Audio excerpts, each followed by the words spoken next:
Oleh karena itu, teman-teman sekalian, selalulah bersangka baik dengan Allah Subhanahu wa taala. Kalau ada ujian yang sedang datang, kuncinya satu, sabar. Ingat perkataan Umar yang sering kami bahasakan dari awal kita bedah buku ini. Umar bin Khattab radhiyallahu anhu mengatakan keadaan orang yang sedang diuji oleh Allah cuma dua. Yang pertama itu yang sukses. Dia terima itu sebagai keputusan Allah. Misalnya kita bangun tidur sakit, ya, kita usaha investasi gagal, ya. Apalah ada harapan kita tidak terpenuhi misalnya. Dia terima itu sebagai keputusan Allah. Ya sudah, Allah lagi uji saya, gitu kan?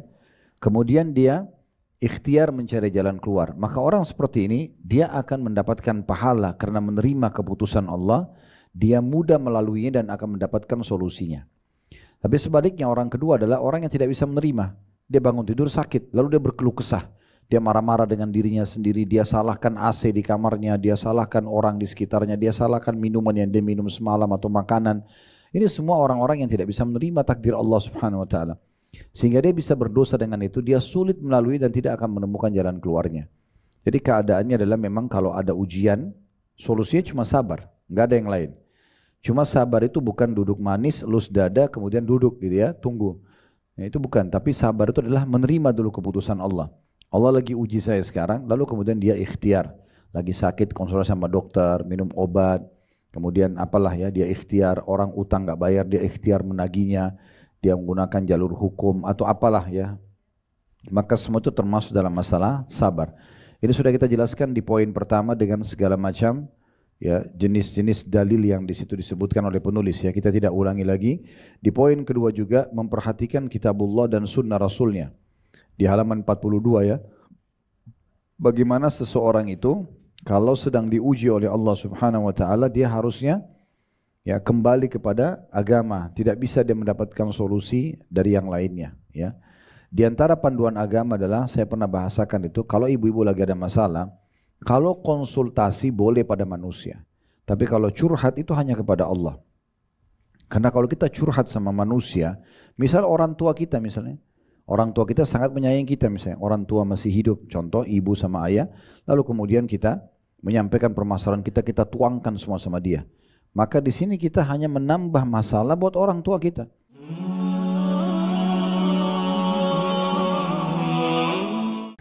Baik, seperti biasa di waktu Allah mudahkan kita melanjutkan bedah buku yang berjudul Resep Mujarab, insyaAllah ketika wanita mendapat musibah. Walaupun sebenarnya kita sudah sering membahasakan kalau ini juga masuk bahasanya kepada kaum laki-laki. Tetapi karena kaum wanita dominan perasaan, maka seakan-akan di sini memang penyusun buku ingin menyampaikan secara khusus ya bagaimana kaum wanita menghadapi masalah-masalah, karena kadang-kadang kalau perasaan dibiarkan mendominasi dalam kehidupan, lebih cenderung lama dalam keluar dari permasalahan yang sedang dihadapi. Dan kita akan masuk insyaAllah, atau kita sudah sedang membahas bab ketiga, kiat-kiat mengubah musibah menjadi rahmat atau kasih sayang. Bagaimana ujian dan musibah yang sedang datang berubah menjadi kasih sayang Allah Subhanahu wa ta'ala. Kita sudah jelaskan poin nomor 1, sabar atas musibah dan yakin terhadap ketentuan Allah yang maha hak ya, atau yang benar. Di sini pernah kita titik beratkan, kalau ibu-ibu masih ingat, ada 2 sayap kehidupan kita yang harus berimbang. Saya ingatkan kembali, yaitu kalau nikmat sedang ada, kita bersyukur, dan kalau ujian sedang datang, kita bersabar. Nah, ini 2 hal tidak bisa berpisah satu sama yang lain. Kalau seseorang itu mendapatkan nikmat, bersyukur, dan ada musibah, dia malah tidak bersabar, maka seperti pesawat yang memiliki 1 sayap saja. Atau sebaliknya, mungkin ada orang yang kalau diberikan ujian dia bersabar, kemiskinan, penyakit, dia bisa lalui dengan kesabaran. Tapi begitu Allah berikan kesembuhan, Allah bukain pintu rezeki, malah dia kufur nikmat. Makanya jadi tidak berimbang juga. Jadi ini sesuai dengan hadis Nabi SAW, ajaban di amri mu'min, sungguh mengagumkan perkara orang-orang beriman, wala yakunu dzalika illa li mu'min. Dan itu tidak dimiliki kecuali oleh orang-orang beriman saja. In asabahu sarra syakar. Kalau diberikan nikmat dia pasti selalu bersyukur. Wa in asabahu dharra sabar. Kalau diberikan ujian maka dia akan bersabar. Jadi itu standarisasinya. Oleh karena itu kita harus paham ibu-ibu sekalian, kalau dalam kehidupan kita pasti ada ujian. Siapa di antara kita tidak pernah diuji oleh Allah Subhanahu wa taala? Siapa di antara kita tidak pernah sakit, tidak pernah diganggu orang, tidak pernah misalnya luput darinya satu program, satu harapan, satu angan-angan. Semua pasti pernah kita lalui itu. Keselio kakinya, sakit giginya, demam tubuhnya, segala macam hal. Mungkin juga dia pernah ditipu oleh orang lain, disakiti oleh orang lain, orang utang nggak bayar, segala macam hal, digunjing, difitnah. Semua itu akan dilalui oleh semua manusia sebagai bentuk ujian. Siapa di antara kita nanti yang paling bersabar? Nah, dengan sabar itu artinya kita terima keputusan Allah, kemudian kita ikhtiar mencari jalan keluarnya. Allah selalu menguji hambanya, tidak akan melampaui kapasitasnya. Jadi kalau ibu sedang diuji oleh Allah dengan sesuatu, pasti ibu mampu melaluinya. Bukan ibu tidak mampu, ya. Allah tidak akan, kata Nabi SAW, menguji seorang hamba di atas kapasitasnya. Nah, ujian itu juga nanti akan melipat gandakan pahala, akan membersihkan dosa-dosa. Itu banyak hikmah yang bisa kita ambil. Dan yang paling penting dalam masalah ujian, kita jadi menyadari kalau kita punya Tuhan, Allah Subhanahu wa Ta'ala. Karena kalau ujian sedang datang, kita lebih lunak hatinya, lebih tunduk fikirannya, lebih mudah dia untuk munajat dengan Tuhannya. Bahkan kita mudah sekali meneteskan air mata karena ada musibah yang sedang datang, untuk memohon jalan keluar dari Allah Subhanahu wa Ta'ala. Dan saking cintanya Allah dengan ujian yang diberikan kepada hambanya, kalau hamba itu melalui dengan sabar, sampai kata Nabi SAW, kalau Allah mendengar doa yang sangat indah dari seorang hamba, karena dia bermanja-manja dengan Tuhannya, dia bermunajat dengan tulus, maka Allah menerlambatkan jawabannya beberapa hari lagi kemudian, beberapa waktu kemudian, agar hamba tersebut tetap dalam doanya. Dan dalam sebuah riwayat yang lain, nanti di hari kiamat di mahsyar, orang-orang yang ujiannya sedikit di dunia, ada tapi sedikit, itu akan merasa iri dengan orang yang banyak ujiannya semasa di dunia dan mereka lalui dengan sabar karena besarnya pahala yang mereka dapatkan. Sampai-sampai yang sedikit ujiannya ini berharap dikembalikan ke dunia hanya untuk digunting-gunting kulit mereka saja. Karena sakitnya itu ya, supaya mereka bisa mendapatkan pahala yang besar dari kesabaran tersebut. Oleh karena itu, teman-teman sekalian, selalulah bersangka baik dengan Allah Subhanahu wa Ta'ala. Kalau ada ujian yang sedang datang, kuncinya satu, sabar. Ingat perkataan Umar yang sering kami bahasakan dari awal kita bedah buku ini. Umar bin Khattab radhiyallahu anhu mengatakan, keadaan orang yang sedang diuji oleh Allah cuma dua. Yang pertama, itu yang sukses. Dia terima itu sebagai keputusan Allah. Misalnya kita bangun tidur sakit, ya, kita usaha investasi gagal, ya, apalah ada harapan kita tidak terpenuhi misalnya. Dia terima itu sebagai keputusan Allah. Ya sudah, Allah lagi uji saya, gitu kan? Kemudian dia ikhtiar mencari jalan keluar. Maka orang seperti ini dia akan mendapatkan pahala karena menerima keputusan Allah. Dia mudah melaluinya dan akan mendapatkan solusinya. Tapi sebaliknya orang kedua adalah orang yang tidak bisa menerima. Dia bangun tidur sakit, lalu dia berkeluh kesah. Dia marah-marah dengan dirinya sendiri, dia salahkan AC di kamarnya, dia salahkan orang di sekitarnya, dia salahkan minuman yang dia minum semalam atau makanan. Ini semua orang-orang yang tidak bisa menerima takdir Allah Subhanahu wa Ta'ala. Sehingga dia bisa berdosa dengan itu, dia sulit melalui dan tidak akan menemukan jalan keluarnya. Jadi keadaannya adalah memang kalau ada ujian, solusinya cuma sabar, nggak ada yang lain. Cuma sabar itu bukan duduk manis, elus dada, kemudian duduk gitu ya, tunggu. Nah, itu bukan, tapi sabar itu adalah menerima dulu keputusan Allah. Allah lagi uji saya sekarang, lalu kemudian dia ikhtiar. Lagi sakit, konsultasi sama dokter, minum obat, kemudian apalah ya, dia ikhtiar. Orang utang nggak bayar, dia ikhtiar menagihnya. Dia menggunakan jalur hukum atau apalah ya. Maka semua itu termasuk dalam masalah sabar. Ini sudah kita jelaskan di poin pertama dengan segala macam ya jenis-jenis dalil yang di situ disebutkan oleh penulis ya, kita tidak ulangi lagi. Di poin kedua juga memperhatikan kitabullah dan sunnah rasulnya di halaman 42 ya, bagaimana seseorang itu kalau sedang diuji oleh Allah Subhanahu wa Ta'ala, dia harusnya ya kembali kepada agama, tidak bisa dia mendapatkan solusi dari yang lainnya ya. Di antara panduan agama adalah, saya pernah bahasakan itu, kalau ibu-ibu lagi ada masalah, kalau konsultasi boleh pada manusia, tapi kalau curhat itu hanya kepada Allah. Karena kalau kita curhat sama manusia, misal orang tua kita misalnya, orang tua kita sangat menyayangi kita misalnya, orang tua masih hidup, contoh ibu sama ayah, lalu kemudian kita menyampaikan permasalahan kita, kita tuangkan semua sama dia. Maka di sini kita hanya menambah masalah buat orang tua kita. Mungkin tadinya dia tidak ada masalah, tapi jadi ada masalah karena permasalahan yang kita bebankan. Ini bahaya, bisa masuk ke bab durhaka malah, membebankan mereka gitu kan. Dan berapa banyak anak-anak yang durhaka pada orang tuanya karena menceritakan permasalahan mereka. Begitu orang tuanya sakit, tidak bisa tidur. Sementara dia sendiri mungkin pada saat menemukan kegembiraan tidak berbagi dengan orang tuanya. Maka orang seperti ini bisa masuk dalam bab durhaka ya.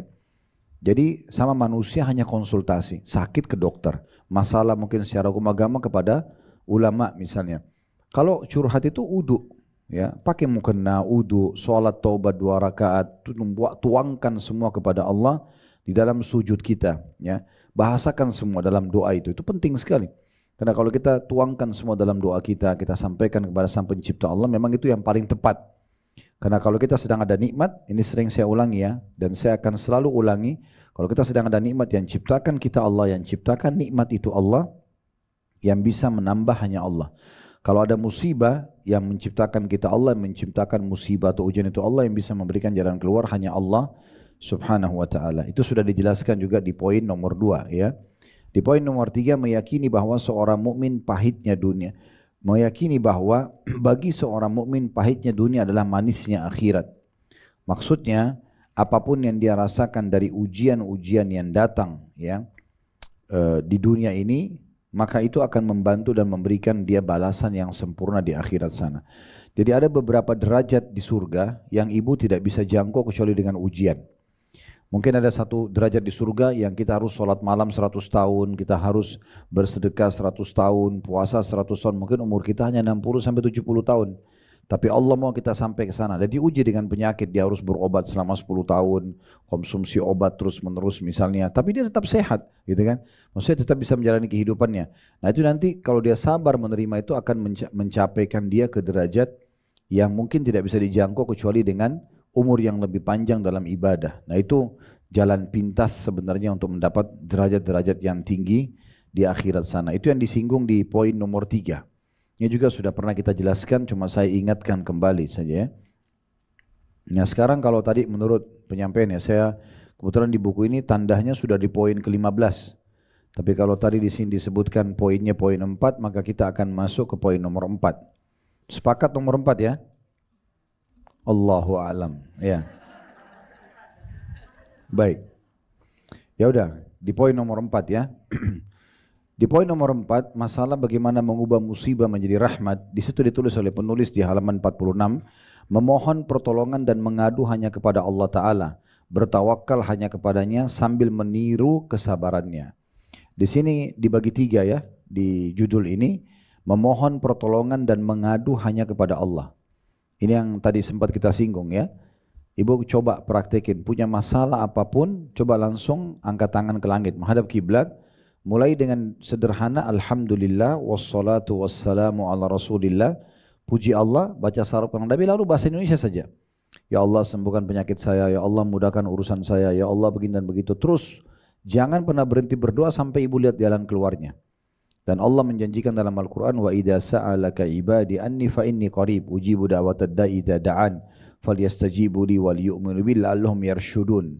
Artinya, hai Muhammad, kalau ditanyakan kepadamu tentang aku, katakan aku sangat dekat, kata Allah. Aku akan selalu menjawab doa-doa hamba-hambaku. Maka sebaiknya mereka memohon kepadaku, beriman kepadaku agar mereka mendapatkan petunjuk. Agar mereka mendapatkan petunjuk. Ini kita belum masuk ke bacaan dan penjelasan, baru di judulnya ya. Jadi potongan pertama judul memohon pertolongan dan mengadu hanya kepada Allah Ta'ala. Disebutkan dalam riwayat yang sahih Nabi Muhammad SAW kalau punya masalah apa saja, pasti beliau langsung uduk, sholat dan memohon kepada Allah. Permasalahan apa saja. Dan ini juga dinukil turun-temurun dari para nabi-nabi, dari para orang-orang saleh. Mereka punya masalah apapun, maka yang pertama mereka langsung mengadu dan menyampaikan kepada Allah Ta'ala. Kemudian yang kedua potongannya bertawakal hanya kepada Allah. Tawakal sama tawakul beda ya. Kalau tawakal itu artinya ibu ikhtiar dulu, kemudian ibu serahkan hasilnya kepada Allah. Itu namanya tawakal. Kalau ibu tidak ikhtiar, kemudian langsung tawakal, langsung serahkan kepada Allah, itu namanya tawakul. Cara membedakannya itu disebutkan dalam hadis yang hadis Bukhari, hadis sahih. Ada seorang sahabat pernah datang membawa untanya ke masjid. Dia ingin ikut pengajian Nabi. Tapi subhanallah, waktu dia mau masuk ke pengajian, dia nggak ikat untanya, Tapi dia mengatakan tawakkaltu 'ala Allah. Saya bertawakal kepada Allah. Maksudnya dengan harapan unta itu dijaga sama Allah. Dia tidak ikat kayak kita kalau mobil tidak dikunci, ya. Contoh. Kemudian dia masuk ke masjid. Baru aja beberapa langkah masuk ke masjid, untanya lari. Ya. Maka dia mengejar unta tersebut. Tapi unta ini hewan yang susah sekali untuk ditangkap, ya. Termasuk masyhur di kalangan para pemilik unta. Itu kalau unta sudah lepas apalagi di padang pasir, biasanya mereka sudah tidak kejar lagi. Karena unta ini bisa bertahan sampai sehari tidak makan, tidak minum.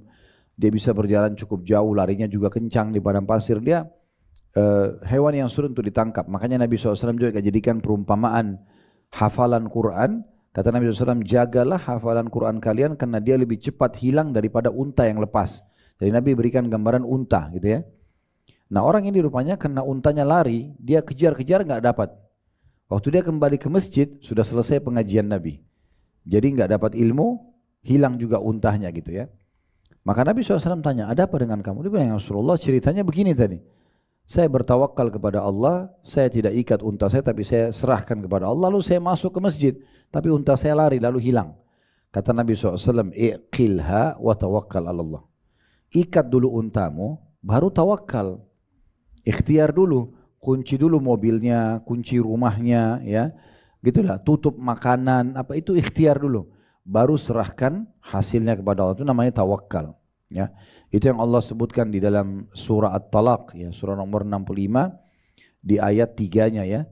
Allah mengatakan wa may yatawakkal 'ala Allah fa huwa hasbuh. Siapa yang bertawakal kepada Allah, maksudnya ikhtiar dulu. Jadi ikhtiar untuk bekerja, ikhtiar untuk berobat, kita coba dulu. Kemudian setelah itu serahkan hasilnya kepada Allah, itu baru Allah menjadi pencukup baginya. Allah menjadi pencukup baginya. Potongan ketiganya adalah sambil meniru kesabarannya. N-nya besar ya. Kata ganti Allah. Maksudnya bagaimana kita memang menjadi hamba-hamba Allah yang sabar. Karena salah satu sifat Allah memang penyabar. Yang itu. Ya, Allah Subhanahu wa taala kalau tidak memiliki sifat penyabar, maka mungkin semua pelaku dosa akan sudah dihukum, gitu kan? Ya, bahkan kata Nabi SAW, tidak ada yang lebih sabar daripada Allah. Mereka mengatakan Allah punya anak, tapi Allah masih memberikan rezeki kepada mereka. Seperti orang Yahudi mengatakan Uzair anaknya Allah, orang Nasrani mengatakan Isa anaknya Allah. Ini Allah sebenarnya bisa murka, marah sama mereka, tapi Allah Subhanahu wa taala bersabar gitu ya. Selanjutnya ya, di paragraf yang pertama ya, dikatakan oleh penulis, minta pertolonganlah kepada Allah Ta'ala. Ini garis bawahin. Minta pertolongan hanya kepada Allah ya. Jadi manusia itu nanti akan digerakkan oleh Allah kalau kita memohon kepada Allah Subhanahu wa Ta'ala ya. Kenapa ibu-ibu sekalian kita disuruh berdoa sebelum aktivitas? Berdoa sebelum keluar rumah, berdoa sebelum makan, berdoa sebelum tidur, ya, berdoa sebelum biologis misalnya, berdoa sebelum, agar kita memang melibatkan Allah dalam semua aktivitas kita. Berarti sama ya, kalau sedang ada musibah, berdoa kepada Allah SWT. Kalau mau berobat pun ke dokter, berdoa dulu, baru kemudian konsultasi sama dokter. Nanti doa itu akan memudahkan kita untuk bisa sembuh ya. Sayang kita menjadikan doa ini nanti nomor ke-30. Setelah 5-6 dokter nggak bisa sembuhin, baru sholat tahajud, baru umroh, baru berdoa depan Ka'bah. Kenapa nggak dari awal sebelum ke dokter berdoa, angkat tangan ke langit sebentar depan pintu rumah, mana kiblat, alhamdulillah wassalatu wassalamu ala rasulillah, ya Allah tolong sembuhkan saya. Nanti jawaban doa kita, ini pernah saya jelaskan ya, kalau kita sedang sakit dan minta kesembuhan, Allah nggak akan lemparin obat dari langit kan gitu. Tapi Allah menciptakan sebuah sistem dikenal dengan sunnatullah, sistem yang sudah Allah buat. Sunnatullah apa itu? Allah berikan ilmu medis kepada manusia, mereka jadi faham, oh penyakit demam, obatnya ini, penyakit flu, obatnya ini, sakit kepala, obatnya ini, sakit gigi, obatnya. Sampai semua punya spesialis kan gitu. Spesialis THT, spesialis penyakit dalam, kandungan dan segala macam. Itu kan ilmu dari Allah Subhanahu wa taala, gitu kan? Nah jadi kita minta kepada Allah agar Allah mudahkan. Nanti Allah akan mudahkan dengan caranya. Nanti Allah akan mudahkan kita dengan doa kita kepada Allah, ya Allah sembuhkan penyakit saya. Nanti kita akan dipandu oleh Allah keinginan atau mendapat informasi dokter yang terbaik, resep yang paling cocok, lalu kita sembuh. Nah seperti itu jawaban daripada doa kita.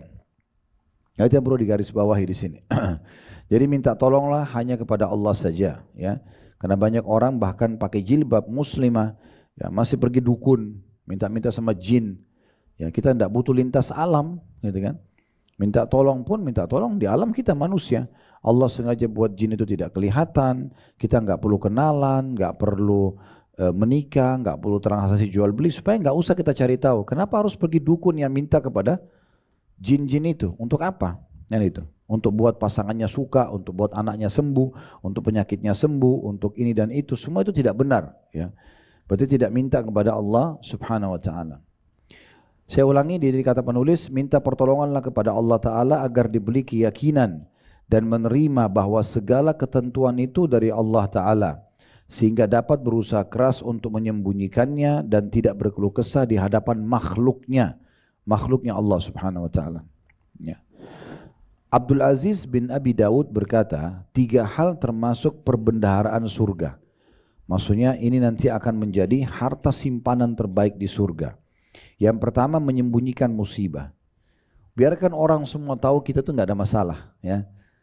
Kita tetap senyum, kita tetap ramah, kita tetap aktivitas. Mungkin kita sudah memiliki banyak 100 atau 1000 masalah, tapi nggak perlu orang lain lihat. Cukup antara kita sama Tuhan kita Allah. Karena yang ciptakan kita Allah, yang datangkan ujian itu juga Allah. Sekarang kita keluhkan Allah kepada makhluk kan nggak mungkin gitu, ya. Jadi kita harusnya kembali kepada pemilik dan penciptanya itu. Sama manusia nggak perlu, ya. Makin sering kita tutupi musibah yang sedang ada, dan saya bilang tadi, kalau konsultasinya pada ahlinya nggak masalah. Misalnya ibu lagi sakit, ibu ke dokter dan spesialisnya memang itu nggak ada masalah. Atau permasalahan agama ibu bicara sama seorang alim atau seorang dai yang ahli, lalu ibu tanyakan, itu tidak ada masalah. Tapi kalau semua orang demam saja, semua satu kampung tahu, satu RT tahu misalnya, gitu, atau semua masalah ditahu oleh semua orang, gitu kan? Ini dia nggak menyembunyikan permasalahan dia. Ya, kadang-kadang ada orang subhanallah semua masalah dia semua orang tahu. Dan dia sendiri yang buka, dia bilang sama temannya misalnya jangan cerita sama orang lain ya. Tapi semua temannya diceritain begitu. Jadi seakan-akan dia jalan depan temannya tanpa busana lagi gitu kan. Semua orang mengetahui tentang keadaan dia gitu ya. Nah ini keliru. Makanya orang yang bisa menyembunyikan musibahnya, dia hanya konsultasi pada ahlinya. Konsultasi itu nanya ya, saya sakit kepala sudah 3 hari, obatnya apa dok? Selesai. Gak usah curhat, ya panjang ceritanya. Dok saya mau cerita dulu ya, saya minggu lalu gak sakit, A, B, C, nanti ujungnya cuma 3 hari sudah sakit kepala. Ini. Sama juga dengan Ustadz datang, Ustadz suami saya sebutin kalimat talak jatuh gak? Selesai, itu namanya konsultasi.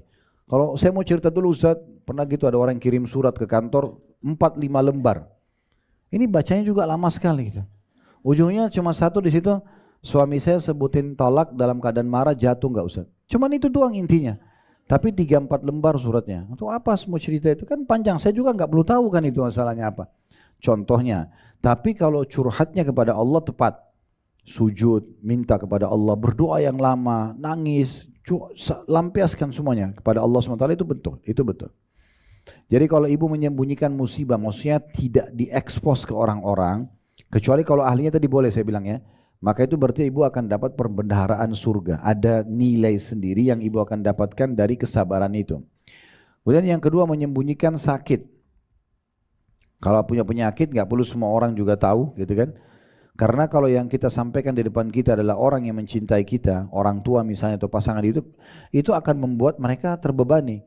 Kalau kita menyampaikan kepada orang yang mungkin tidak kita kenal atau baru kita kenal dan bisa jadi musuh, berarti dia tahu celah kelemahan kita. Nah itu yang bisa dijadikan sebagai senjata buat dia. Yang ketiga, menyembunyikan sedekah. Keluarkan tapi tidak menyampaikan kepada orang lain. Kalau misalnya sedekah itu sudah terlanjur depan umum, ada kotak amal di pinggir jalan masjid, ibu memang kasih pas buka jendela ada yang lihat, apa boleh buat gitu ya. Nah, kalau misalnya ada dilelang disampaikan satu proyek sosial, ini ada masjid mau dibangun bu, ibu mau nyumbang nggak? Oh ya saya nyumbang Ustaz, saya nyumbang. Karena lagi diajak di situ tuh lain. Tapi kalau ibu lagi duduk sendiri di rumah, terus buka WA ada sepupu yang minta tolong bayarkan anak saya lagi sakit, ada orang yang minta tolong bantuan apa, lagi terlilit utang, lagi ini, ibu transfer itu antara ibu sama Allah. Itu jangan dibuka lagi, sembunyikan aja. Udah semua amal soleh kita bu, kalau sudah dilakukan lupakan aja, tidak usah diingat-ingat ya. Sehingga kita akhirnya ucap-ucapin, tidak usah. Sudah Allah titipkan malaikat yang akan mencatat semua kebaikan tersebut. Semuanya akan diperlihatkan. May ya'mal mithqala dzarratin khairan yara. Siapa yang buat seperti biji sawi dari kebaikan akan diperlihatkan dan akan diberikan balasannya. Wa may ya'mal mithqala dzarratin syarran yara. Siapa yang buat seperti biji sawi dari keburukan, selama dia tidak tobat akan diperlihatkan dan akan diberikan hukumannya. Jadi 3 hal ini adalah perbendaharaan surga, maksudnya sesuatu nanti yang paling membuat seseorang muslim pada saat masuk surga gembira karena ada tambahan dapat hadiah dan bonus di surga nanti. Kemudian kata penulis, hal senada dikatakan Abdullah bin Muhammad Al-Harawi. Ia mengatakan sebagian dari mutiara kebaikan adalah menyembunyikan musibah hingga Anda menyangka bahwasanya Anda tidak pernah terkena musibah sama sekali. Bahkan sebagian ulama salaf mereka menganggap kalau musibah datang berarti bentuk kasih sayang Allah, karena Allah masih ingin dia kembali kepada Allah Subhanahu wa taala. Karena kalau musibah itu gampang sekali orang kembali kepada Tuhannya, ya. Sangat mudah dia untuk kembali kepada Allah Subhanahu wa taala. Dan perlu juga ibu tahu, kalau ujian sedang datang, itu seperti kita sedang diringkas, dipangkas umur kita di atas ketaatan. Kalau ibu lagi flu, demam, sakit kepala, misalnya terus ada teman telepon, ayo kita ke karaoke yuk, misalnya. Atau ayo kita ke sana, ibu pasti nggak mau. Jadi kita kayak ringkas. Yang biasanya kita buat dosa, kita jadi gak buat karena ada musibah. Oh lagi ada masalah berat gitu kan. Gak mungkin saya mau buat ini dan itu. Karena orang biasa buat dosa itu kalau waktunya lagi lowong, lagi banyak kesempatan, ya, waktunya lowong lah. Maka itu baru mereka terbuka pintu-pintu pelanggaran gitu. Di sini Aun bin Abdullah selanjutnya, ulama yang ketiga berkata, kebaikan yang tidak ada keburukannya adalah syukur dalam afiat atau keselamatan dan sabar dalam musibah. Maksudnya pahala yang sangat besar, balasan dari Allah SWT memuncak dan tidak ada keburukannya, bersyukur dalam setiap kebaikan serta juga bersabar dalam setiap musibah, ya. Jadi tadi berimbang, syukur kalau ada nikmat, bersabar kalau ada ujian, ya. Ibu nggak usah khawatir kalau orang gosipin saya, Ustaz kan pegel, saya kalau nggak balas nanti nggak enak. Berarti ibu sama-sama dia kan melanggar. Semua pelanggaran sangat dekat dengan konsekuensi hukuman. Dia sudah dekat dengan hukuman. Ibu kalau balas berarti sama juga. Berarti ibu juga siap untuk dihukum. Sehingga nggak akan ada pahala sabarnya. Karena sabar itu hanya didapatkan kalau sedang ada ujiannya, kan gitu. Maka kita harus bersabar, lalui itu dengan kesabaran. Maka insya Allah akan mendapatkan balasan yang maksimal. Lalu dikatakan oleh penulis selanjutnya, dan bukankah Anda wahai saudariku senantiasa mengucapkan dalam sholat minimal 17 kali sehari semalam. Maksudnya baca Al-Fatihah. Ini kalau kita hitung sholat wajib, ya. Subuh 2 rakaat berarti 2 kali baca kan. Kemudian duhur 4 rakaat berarti 4 kali baca. 2 tambah 4 berarti 6, ya. Asar 4 kali, berarti 10, ya. Maghrib 3 kali. 13, Isya 4 kali, berarti 17. Nah itu yang dimaksudkan di sini. Bukankah Anda wahai saudariku muslimah mengucapkan dalam sholat minimal 17 kali sehari semalam, Iyyaka na'budu wa iyyaka nasta'in. Al-Fatihah ayat 5. Hanya kepadamu kami beribadah dan hanya kepadamu kami meminta pertolongan. Maksudnya harusnya kata-kata ini punya makna. Hanya kepadamu ya Allah kami menyembah, hanya kepadamu kami minta tolong. Berarti pertolongan hanya selalu diminta dari Sang Pencipta Allah Subhanahu wa taala. Siapapun orang di depan kita yang kita harapkan sesuatu dari dia, mohon kepada Allah karena Allah Tuhannya orang itu dan Tuhannya hajat kita. Siapapun yang di depan kita khawatir keburukannya, kita berlindung kepada Allah karena yang ciptakan dia dan keburukannya adalah Allah, gitu kan? Itu penting sekali, ya, kita harus faham masalah ini. Makanya pernah ada seorang salafus saleh, dia lagi zaman dulu, ini kisah klasik sudah pernah saya sampaikan di pengajian-pengajian yang sudah lama itu. Saya tiba-tiba terlintas sekarang, tapi menguatkan bahasan kita. Ada seorang salafus saleh dulu, di masa itu orang kalau jalan mengandalkan cahaya matahari. Ya, karena belum ada penerangan kayak kita sekarang. Jadi orang kalau sudah tiba maghrib, pasti mereka istirahat, pasang tenda, nginap dekat hewan tunggangannya. Di masa dulu belum ada kayak kita mobil segala macam, ya. Maka orang ini kebetulan tiba di tengah hutan dan maghrib, gelap sekali, dia nggak bisa lihat apa-apa. Dia tidur di situ, istirahat, dia sholat maghrib isya lalu dia tidur. Di awal malam kayak kita sekarang jam 11 malam, dia terbangun lalu dia sholat malam. Dia cerita setelah 2 rakaat sholat malam, tiba-tiba dia melihat di depan dia ada harimau meraung dengan keras. membuka gigi taringnya dan siap menerkam dia, gitu kan. Di saat itu dia berpikir sebentar, kalau dia melawan pasti dia kalah, harimau lebih kuat. Kalau dia lari, harimau juga bisa mengejarnya. Lalu kemudian Allah ilhamkan dalam hatinya kekuatan tauhid, pengesaan kepada Allah. Dia mengatakan, wahai harimau, kalau seandainya Allah yang telah menciptakan aku dan kamu mengutusmu untuk memakanku, takdirnya aku harus dimakan, aku tidak akan melawan. Tapi kalau engkau datang hanya untuk mengganggu ibadahku dengan Allah, maka aku akan minta kepada Allah Tuhanku dan Tuhanmu untuk menghancurkanmu. Maka dalam kisah ini dikatakan tiba-tiba harimau itu menutup mulutnya kembali lalu meninggalkan orang soleh ini. Jadi harimau pun yang buas penciptanya adalah Allah, gitu kan. Allah mampu mengubah apapun yang tadinya bisa mengena bahaya buat kita bisa jadi tidak bisa, tidak jadi, gitu kan. Tapi memang harus punya kekuatan keyakinan di situ ya, punya kekuatan keyakinan. Ya. Baik, yang kelima yaitu meyakini bahwa tidak ada musibah yang lebih besar daripada musibah agama, dan musibah agama terbesar adalah wafatnya Rasulullah Sallallahu Alaihi Wasallam. Ya, artinya selama yang menimpa ibu bukan agama ibu, tidak ada masalah. Kalau cuma kehilangan makanan, pekerjaan, ya itu semua urusan dunia. Tapi kalau sudah yang masalah keimanannya ibu yang hilang, ibu sudah tidak mau sholat, ibu tidak mau tutup aurat, nah itu musibah yang sebenarnya. Ya itu yang dimaksudkan oleh penulis. Makanya dinukil sebuah statement yang menarik dari sebagian salaf, ya seperti Sa'id bin Musayyib rahimahullah, seorang ulama tabi'in berkata, saya telah bertemu dengan satu kaum, maksudnya para sahabat Nabi, mereka tidak pernah peduli apapun yang luput dari mereka kalau urusan dunia. Makanan, pekerjaan, pasangan hidup, urusan dunia semua dianggap biasa sama dia, gitu kan. Tapi mereka akan merasa musibah yang sangat besar di saat mereka luput atau saat luput dari mereka satu jenis ibadah. Kayak misalnya tidak sempat sholat subuh berjamaah atau kehilangan sholat malam, itu mereka anggap musibah yang paling besar. Nah seperti itulah orang kalau level imannya sudah sampai pada pemahaman yang benar, ya. Bagi mereka dunia itu kecil karena dunia itu masih bisa dicari. Tapi kalau akhirat ini urusan ibadah nggak semudah itu. Sekali luput dari kita sedekah tadi, misalnya ada orang miskin pergi jalan minta, lalu kita nggak kasih, kita pergi, udah selesai, nggak bisa kita ulangi lagi, gitu. Tapi kalau urusan dunia kita kehilangan kendaraan, kita kerja lagi, dapat uang, kita bisa beli lagi. Tapi kalau ibadah itu nggak seperti itu. Dan di sini beliau mengatakan, dan tidak ada yang lebih besar musibah dibandingkan wafatnya Rasulullah Sallallahu Alaihi Wasallam, ya. Dan ini telah diterangkan sebelumnya kata beliau. Jadi memang pernah ada dibahas di bab sebelumnya tentang musibah yang sangat besar adalah meninggalnya Nabi Sallallahu Alaihi Wasallam dari umat ini. Disebutkan dalam sebuah cerita Abu Bakar sama Umar radhiyallahu anhuma, mereka setelah meninggalnya Nabi SAW sepakat mendatangi seorang wanita.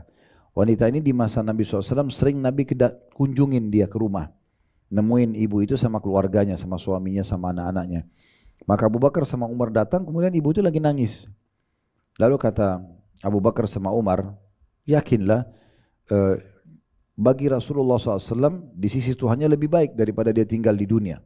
Maksudnya Nabi meninggal ini kembali kepada Tuhannya lebih baik gitu.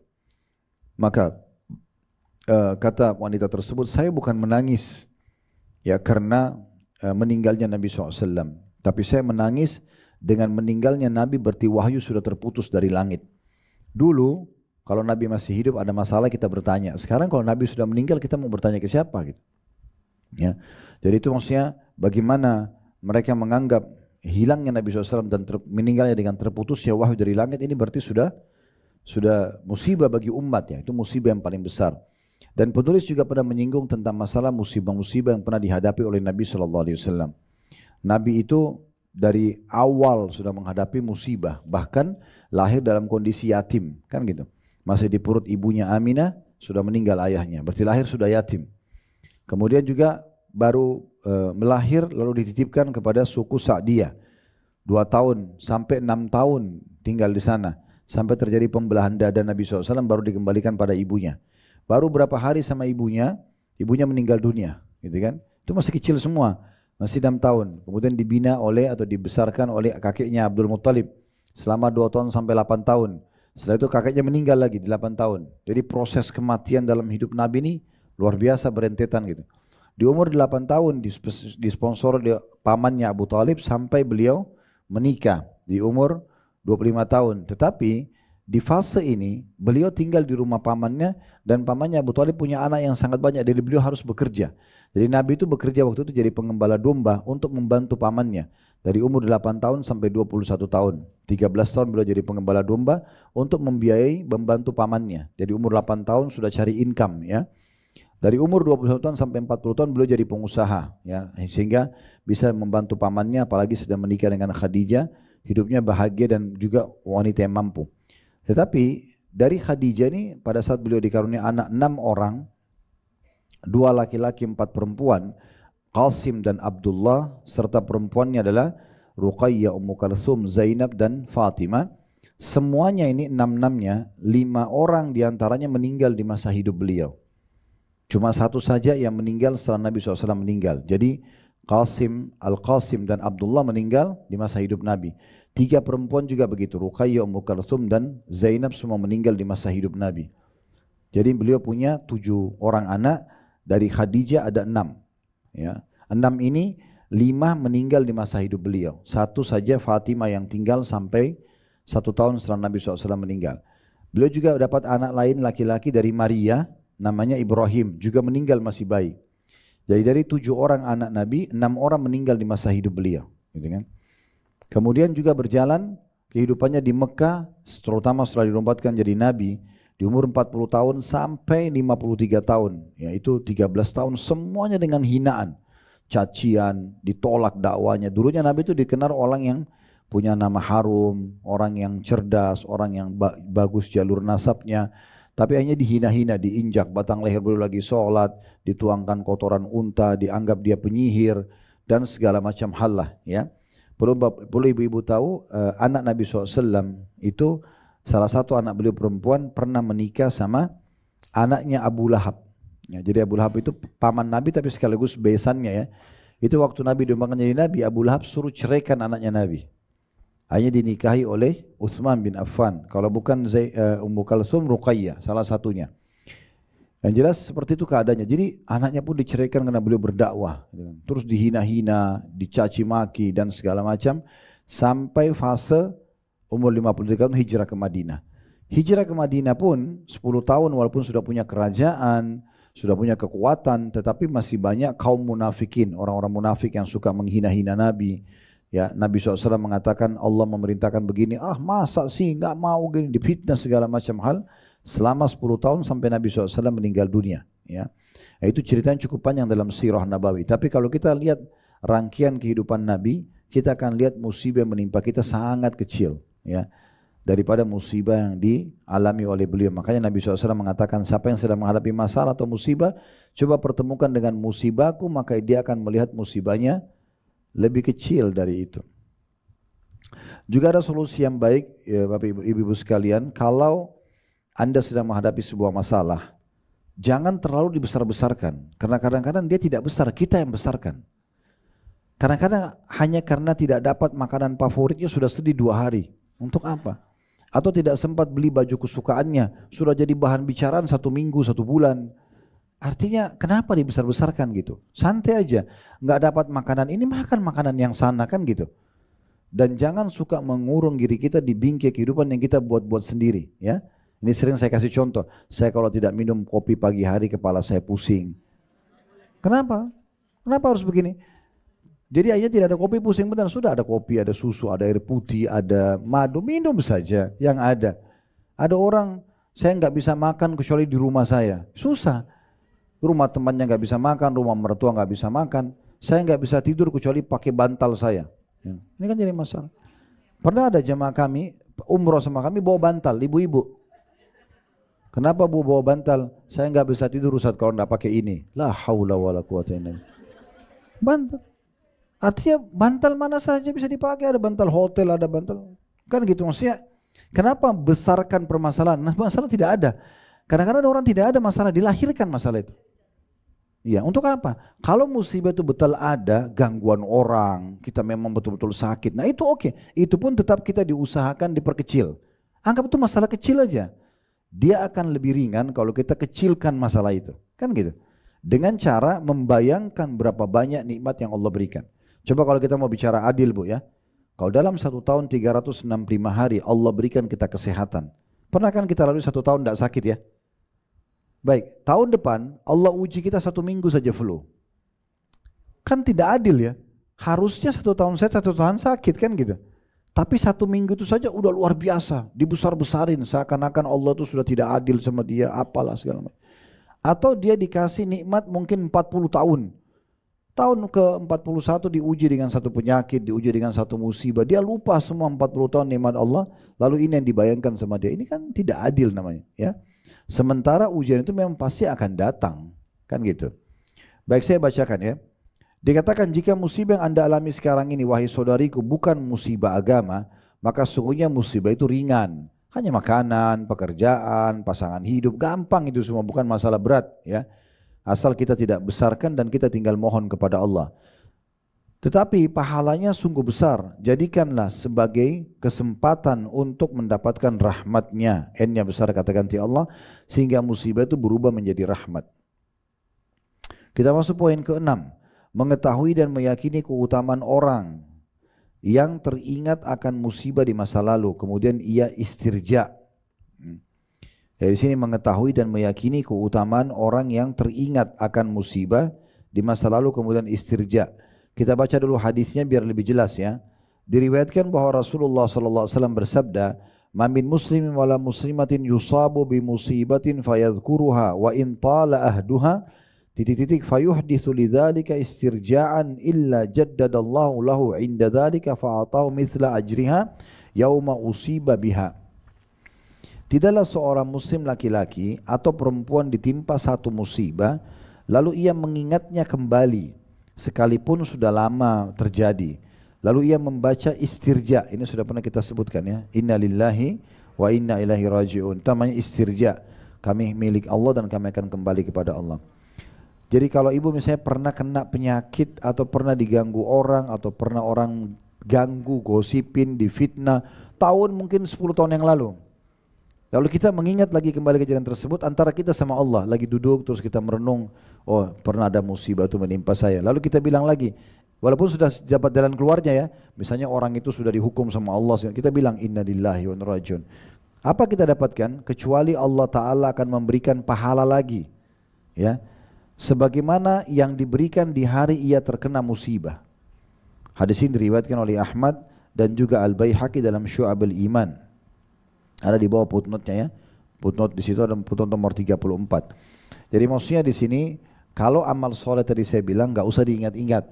Ibu sudah berapa kali umroh, sudah berapa kali haji, sudah berapa banyak sedekah, udah berapa tahun sholat malam, nggak usah diingat-ingat itu. Udah biarin aja, itu sudah Allah catat. Tapi kalau musibah dengan tujuan untuk mengambil hikmah, kan? Kita pernah sakit sembuh, ada orang utang sekian tahun tidak bayar, sekarang malah sudah bayar. Nah, terus kita kenang kembali, tujuannya bukan untuk kita ceritakan ke orang ya, tapi agar kita mengulangi kalimat istirja kita. Ya seperti Al-Baqarah 155 sampai 157 kan, alladzina idza asabathum wabashshiris sabirin, sampaikan berita gembira kepada orang-orang yang sabar, alladzina idza asabathum musibatun qalu inna lillahi wa inna ilaihi raji'un. Yang orang-orang sabar adalah orang-orang kalau ditimpa musibah mereka mengatakan kami milik Allah, kami akan kembali kepada Allah. Ulaika alaihim salawatu min rabbihim wa rahmah, mereka akan mendapatkan salawat atau doa yang kebaikan dari Tuhan mereka dan kasih sayang. Wa ulaikumul muhtadun, dan mereka akan mendapatkan petunjuk. Kan gitu. Jadi kita mengucapkan kembali istirja tersebut untuk meraih lagi pahala ekstra ya. Jadi memang ibu perlu garis bawah ya, dalam Islam itu kita bisa dapat tambahan-tambahan pahala dari jenis ibadah ataupun ujian yang sedang datang. Kalau jenis ibadah ini sering saya bahasakan, saya ingatkan kembali ya. Ibu bisa dapat dari satu jenis ibadah yang ibu kerjakan, misalnya sholat, misalnya sedekah, misalnya puasa. Itu misal contoh, kadar pahalanya 100. Sebenarnya ibu bisa dapat jadi 200, jadi 500, jadi 1000, bisa. Dengan dua cara. Yang pertama marketingkan. Dimarketingkan produk itu. Misalnya gini, daripada ibu sholat sendiri, pas mau waktu sholat ibu ajak teman, sudah mau masuk duhur sholat yuk misalnya. Kita kan kayak marketing kan itu ya. Sekarang kita dapat kiriman grup ajakan sedekah dari yayasan tertentu. Misal di grup dapat. Daripada kita sedekah sendiri kita share lagi ke keluarga, share lagi ke teman-teman. Kita kayak marketing kan. Nah kalau misalnya dari orang-orang yang menerima panggilan sholat kita atau panggilan sedekah kita, anggaplah 10 orang aja dari 100 orang di grup kita atau 200 misalnya, maka kita akan dapat pahala orang-orang yang mengikuti kita, kan begitu. Sesuai dengan hadis Nabi SAW, siapa menunjukkan pada kebaikan, lalu diamalkan kebaikan itu oleh orang yang dia ajak, maka dia akan panen pahala mereka tanpa dikurangi sedikit pun dari pahala mereka. Bukan diambil dari porsi mereka, enggak. Jadi kalau kita misalnya sholat dapat 100 pahala, terus kita undang orang lain atau kita ajak teman-teman pengajian, teman kantor, teman bisnis, ayo sholat yuk. Atau ibu mungkin punya perusahaan, pegawainya diajak misalnya. Lalu mereka pada sholat, anggaplah 10 orang aja. Masing-masing juga dapat 100 pahala.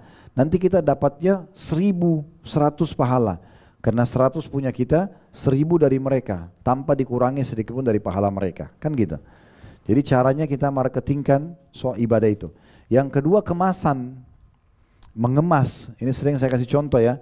Kalau ibu bangun sholat malam, misalnya nanti malam ibu sholat malam, ibu bangun, ibu pas bangun ya sudah, saya mau sholat malam deh, pakai mukenahnya yang ada, pakai sejadah yang ada, langsung sholat baca surah yang terlintas aja. Ya, biasalah inna ataina wal asr gitu kan. Ya. Misal contoh, ini yang ketawa tahu diri rupanya. Baik, itu kan beda dengan orang yang mengemasnya. Gimana kemasannya? Dia memang sebelum tidur malam dia sudah siapin mukenah yang sudah dicuci. Dia semprot parfum mukenahnya karena niat mau ketemu sama Allah. Sejadahnya bagus gitu kan. Dia sudah pilih surah apa yang dia mau baca. Itu kan kemas namanya. Nah kemasan ini menambahkan ekstra pahala. Jadi kita bisa menambah pahala kita dengan itu. Ibu mau sedekah. Ibu keluar dari rumah, misal ada orang miskin ketemu di jalan, buka dompet ada uang 50.000, kasih aja. Dapat pahala. Tapi beda dengan orang yang mengemasnya. Ibu memang sudah sisipin uang 50 atau 100.000 yang baru, khususnya sedekah. Pokoknya sepanjang dari rumah ke pengajian atau dari rumah ke kantor atau rumah ke mall, saya mau sedekah uang yang ini, yang baru. Jadi memang kita sengaja mencari sumber-sumber sedekah itu. Jadi mata kita tuh kayak orang yang sedang mencari target, oh ini orang miskin, mampir kasih lagi. Itu kan kita mengemasnya, ya kita mengemasnya. Nah seperti itulah caranya.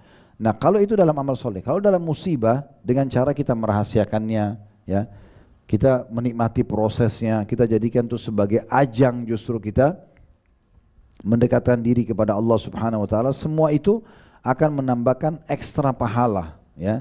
Jadi kalau ada si A sakit dan si B sakit, tapi si A ini betul-betul dengan tulus dia menerima, oh Allah lagi uji saya, sebagaimana saya sehat dulu, saya sakit.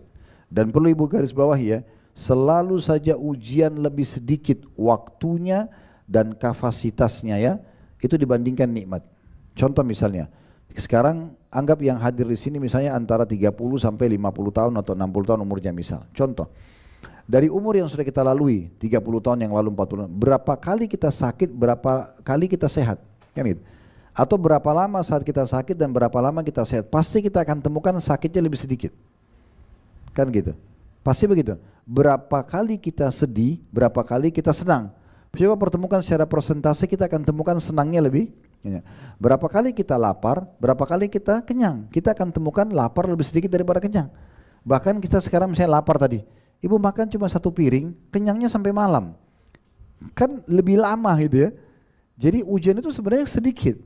Hanya datang sebagai bentuk ujian namanya. Orang diuji itu berarti akan didatangkan, mau dites kualitas dia, seperti orang ujian kalau lagi sekolah, habis itu dia naik kelas, nah gitu. Nah seperti itulah kurang lebih gambarannya. Baik, itu yang dimaksud di poin ini ya. Selanjutnya kita akan coba masuk poin ke-7, mengetahui dan meyakini perbedaan kenikmatan dunia dan akhirat. Ya. Di sini penulis mengatakan musibah di dunia memang pahit. Gangguan orang, sakit segala macam. Namun itu tidaklah berlangsung lama. Tadi sudah saya kasih contoh ya. Misalnya lapar sama kenyang. Pasti kenyangnya lebih lama kan gitu. Sama sakit sama sehat dan seterusnya lah. Maka beliau mengatakan bersabarlah. Karena justru di saat datang ujian itu pahalanya memang dengan sabar. Gak bisa kita dapat apa-apa di situ kecuali dengan sabar. Karena pahala kesabaran di akhirat sungguh sangat manis lagi kekal. Artinya pasti akan dibalas oleh Allah dan juga sifatnya kekal karena di surga orang kalau masuk abadi. Orang yang mengetahui perbedaan dua hal ini tentu akan memilih kelezatan pahala akhirat dengan istirja dan bersabar atas musibah. Kenikmatan dunia yang hilang dengan musibah sungguh terlalu sedikit jika dibandingkan dengan besar dan agungnya pahala kesabaran di akhirat sana. Orang yang mengerti perbedaan dua hal ini tentu akan memilih sesuatu yang besar dan juga agung. Allah berfirman berhubungan dengan masalah ini dalam surah An-Nisa ayat 77. Qul mata'ud dunya qalil wal akhiratu khairun liman ittaqa wa la tudlamuna fatila. Katakanlah hai Muhammad, sampaikan kepada umat manusia dan termasuk umatmu, kesenangan dunia itu hanya sebentar atau sedikit dan akhirat lebih baik bagi orang-orang yang bertakwa dan kamu tidak akan dizalimi sedikit pun. Kalau para nabi-nabi juga diuji, orang-orang soleh diuji dan mereka sabar melaluinya serta mendapatkan derajat yang tinggi di surga karena itu, kenapa kita tidak ikutin langkah itu? Sekali lagi saya ulangi, kalau musibah sedang datang, opsinya ibu terima atau ibu tidak terima. Tidak ada opsi lain kan? Ibu kalau tidak terima itu bisa dosa karena nggak terima keputusan Allah. Mirip ibu kalau kerja di kantor, ada keputusan owner, tapi ibu nggak suka. Ya pilihannya ibu dipertahankan kerja atau tidak kan gitu. Nggak ada yang lain. Nah sama dengan itu. Bisa dapat dosa. Sulit melaluinya karena kita nggak bisa terima. Nggak terima sakitnya, nggak terima ini dan itu, kita sulit dan tidak menemukan jalan keluarnya. Tapi kalau kita terima, oh Allah lagi uji saya, kita faham dan pasti ada balasannya besar di akhirat sana. Kita dapat pahala, mudah melaluinya dan dapat solusinya, kan gitu. Jadi kita nggak ada opsi. Kecuali kalau ada opsi, nggak ada opsi lain memang. Solusi terbaik adalah sabar, terima dengan sabar atau memang tidak terima tapi tidak akan mendapatkan apa-apa, gitu kan. Lalu kata beliau di sini, sungguh apabila seseorang memilih yang sedikit dari yang sedikit, maksudnya dunia, maka ia telah mengorbankan bagian yang besar lebih banyak dan kekal. Di manakah akal sehatnya? Ya, maksudnya seharusnya dia merenungi masalah itu. Baik, selanjutnya poin ke-8, bagaimana mengubah musibah menjadi rahmat, mempersiapkan dirinya untuk menghadapi musibah dan meyakini bahwa musibah itu termasuk ketentuan Allah Ta'ala dan takdirnya. Artinya kita harus siap. Di muka bumi ini, Bapak Ibu sekalian, Allah ciptakan berpasang-pasangan ya.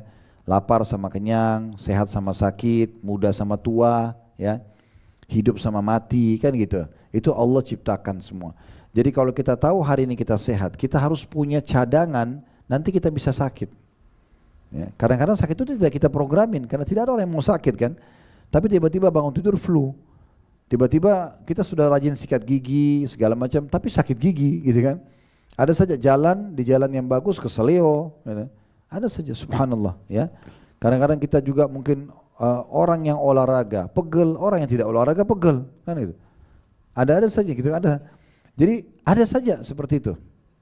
Nah, kita harus punya cadangan. Oh iya, jadi kalau ada ujian datang sekecil apapun, apalagi kok sampai besar ya, kita udah siap untuk sabar.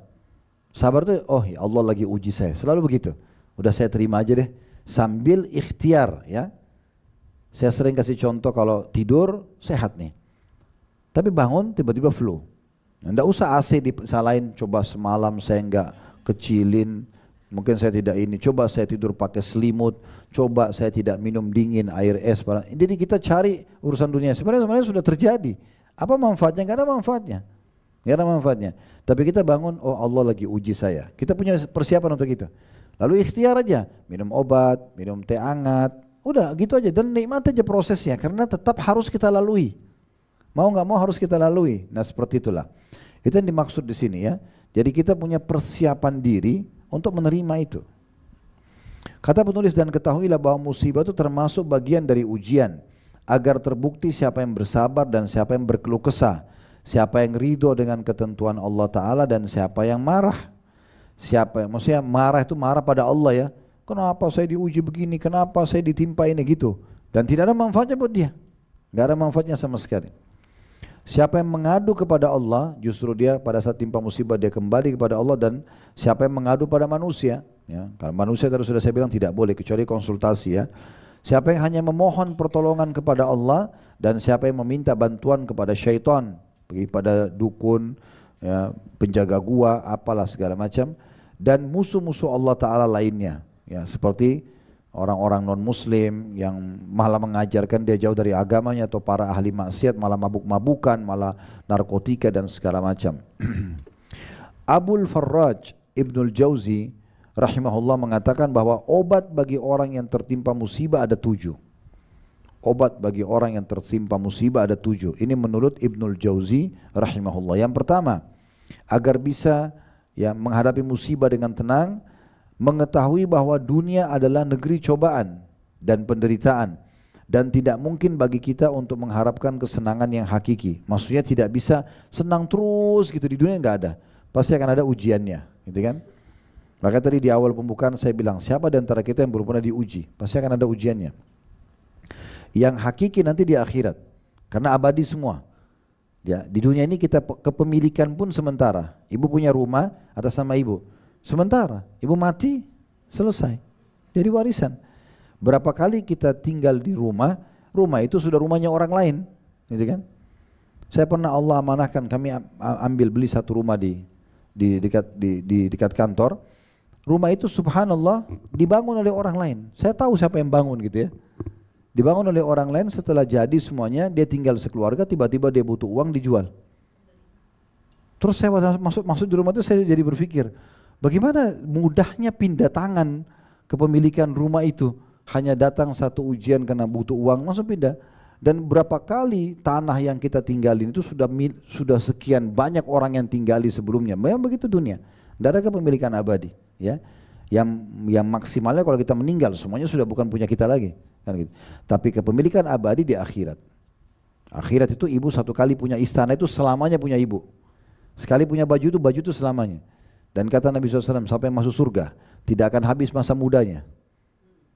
Gak ada lagi tua, semua 33 tahun, gak lebih sehari, gak kurang sehari. Dalam hadis lain kata Nabi SAW, tidak ada yang meninggal bayi atau meninggal nenek-nenek, sudah tua sekali, kecuali akan dibangkitkan 33 tahun. Ya. Jadi gak ada lagi masa tua. Sekali yang dikhawatirkan di dunia, di akhirat sudah tidak ada semua. Takut keriput, takut apa segala macam, tidak ada. Ubanan, gak ada semua gitu. Badannya sehat, tidak akan pernah sakit di akhirat. Gak ada lagi. Nabi rincikan, gak beringus, gak meludah, tidak buang air besar, tidak buang air kecil. Semua yang tidak dibutuhkan oleh tubuhnya dari makanan dan minuman akan keluar dalam bentuk ringan, lebih wangi dari kasturi, kan gitu. Dan di surga apapun, jadi kan di dunia kan kalau kita makan yang jadi nutrisi kan jadi nutrisi, jadi energi ya, yang tidak jadi kotoran kan. Nah di surga nggak ada lagi WC, nggak ada. Jadi kalau makanan tidak dibutuhkan keluar dalam bentuk itu pun lebih wangi dari kasturi. Ya itu makanya yang abadinya di sana, di akhiratnya. Seorang muslim kan punya kewajiban ya, rukun iman kita yang kelima kan iman kepada hari kiamat, diantaranya keberadaan surga dan neraka. Ibu nggak boleh ragu dengan itu. Nah di sana memang kepemilikannya abadi, sekali kita miliki selamanya. Makanya Allah selalu ikutkan kata jannah atau surga dengan khalidina fiha, kekal di dalamnya, kekal di dalamnya. Sekali kepemilikan seterusnya, gitu kan? Nah seperti itulah. Jadi kita fahami bahwasanya dunia ini memang ada ujiannya, nggak ada yang hakiki nikmat selamanya kecuali di akhirat. Itu kata beliau obat paling mujarab menurut Ibnul Jauzi yang pertama dalam menghadapi musibah. Kalau memang pasti kita akan diuji di dunia dan tidak ada opsi kecuali bersabar gitu. Yang kedua, mengetahui bahwasanya musibah itu telah ditetapkan oleh Allah Ta'ala dan ketetapannya pasti akan tiba. Apa yang menimpa ibu dalam kehidupannya itu sudah dicatat sebelum ibu diciptakan. Gak bisa kita hindari. Ada yang murni ujian, ada yang penyebabnya kita, ya. Kayak kita sengaja ganggu orang, orang balas kita. Itu karena kita penyebabnya. Atau memang Allah datangkan sebagai ujian murni. Kita biar tidak melakukan apa-apa, Allah datangkan ujiannya. Kayak kita tiba-tiba sakit kan gitu. Kita baik-baik saja, kita pinjamin orang uang tidak dibayar, kita investasi niatnya baik tapi malah ditipu. Itu seperti itu musibah. Makanya Ali radhiyallahu anhu mengatakan, siapa yang diberikan harta oleh Allah, seharusnya agar maksimal dapat pahala di harta itu dia harus faham. Dia memperbaiki jamuan buat tamunya. Dia melanjutkan hubungan silaturahim. Dia membantu orang miskin, membantu para mujahidin, membantu orang terputus jalan, ya. Dan dia bersabar atas ujian yang datang pada hartanya. Jadi nggak mungkin ada orang punya harta lalu tidak ada ujiannya, pasti ada ujiannya. Ya tadi ditipu orang, utang nggak bayar, ada ujiannya. Dan kata Ali, kalau dia lakukan ini, dia memperindah jamuan buat tamunya, buat keluarganya, silaturahim, bantu orang miskin, dia sedekahlah. Dia juga nikmati buat dirinya, dan dia sabar kalau ada ujian hartanya, maka dia dengan itu mendapatkan derajat tinggi dunia dan derajat tinggi di akhirat. Jadi seperti itu, ya. Baik, ini yang kedua. Jadi kita mengetahui bahwasanya musibah itu sudah ditetapkan oleh Allah Ta'ala. Mau nggak mau akan terjadi, pasti terjadi. Yang ketiga, membayangkan musibah yang lebih besar daripada yang sedang ia derita. Nah, jadi kaidahnya, ibu kalau lihat nikmat, supaya nikmat itu besar, lihat orang yang di bawah kita. Misalnya ibu punya mobil tahun 2020, ya. Jangan lihat orang yang punya 2024. Tidak bersyukur. Lihat orang yang masih punya mobil di bawah kita, ya gitu. Kita punya rumah di satu lokasi misalnya, anggap jauh di pelosok, di Jakarta pun misalnya jauh, di pinggiran. Oke, jangan lihatlah orang yang di sebelah, mungkin di sekitar rumah-rumah kita banyak sekali rumah yang masih gubuk, yang masih atau mungkin masih ngontrak, orang masih kos-kosan atau tinggal di pinggir kali. Itu yang kita lihat supaya kita bersyukur, kan gitu.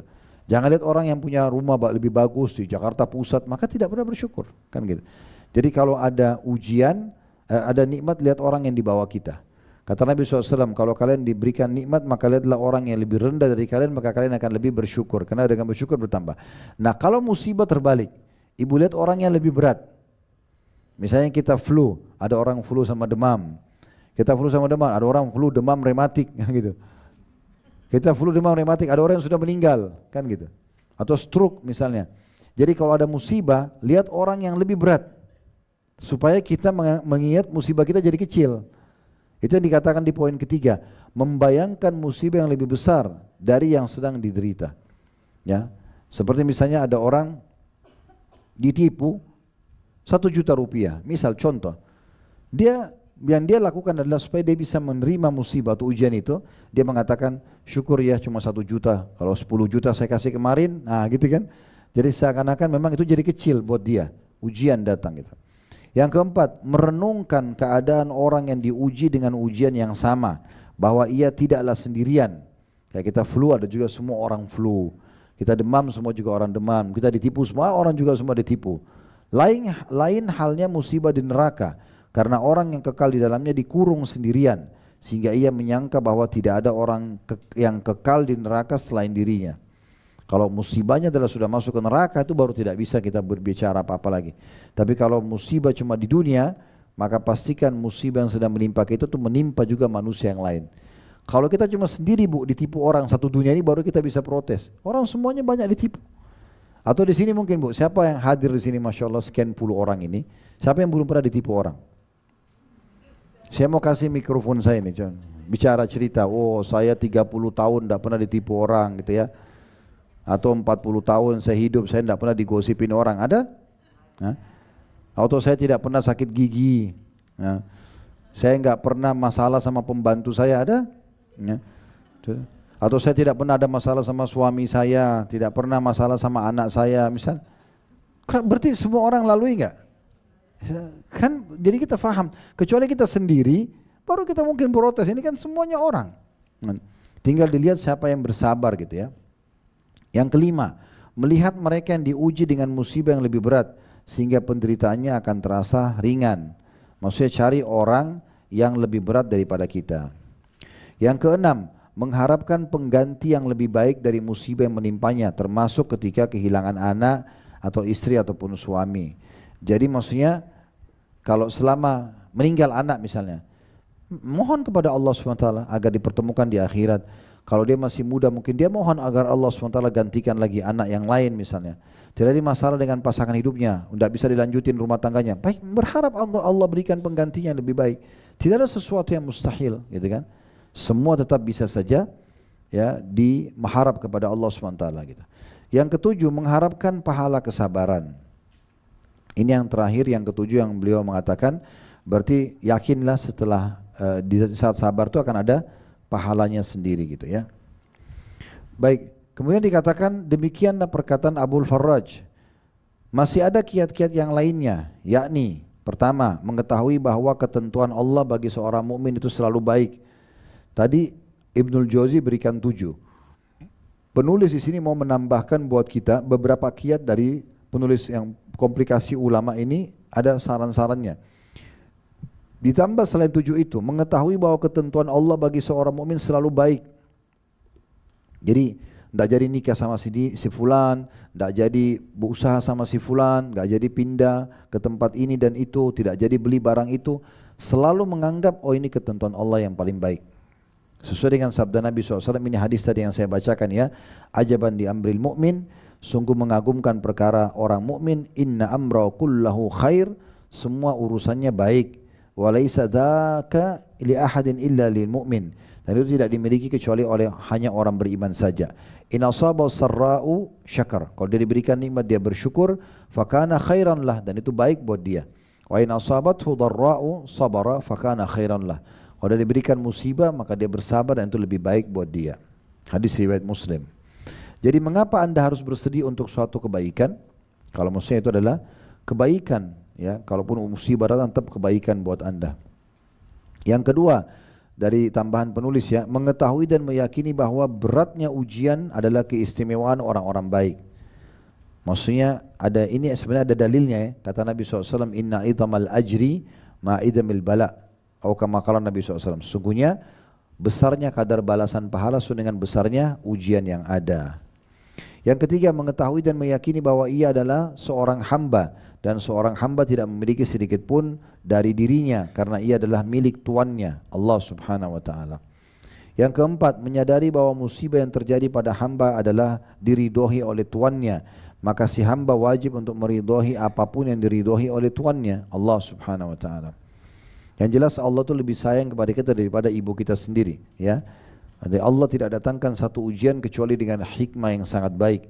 Maka kita bisa belajar dari situ, kita bisa dibersihkan dosanya, bisa diangkat derajatnya, banyak sekali ya. Berapa banyak orang di antara kita karena adanya ujian datang, dia mendapatkan pengalaman langsung praktek lapangan dan dia akhirnya tidak terjerumus kepada kesalahan yang sama gitu. Kemudian yang kelima, menegur diri sendiri ketika berkeluh kesah adalah suatu kemestian. Lalu apa untungnya berkeluh kesah dibandingkan dengan kemestian yang harus dilakukan? Maksudnya berkeluh kesah tidak akan mendatangkan solusi, bahkan tidak ada manfaatnya. Yang keenam, sesungguhnya musibah itu sangat singkat, maka hal itu seperti sesuatu yang tidak pernah terjadi. Ya.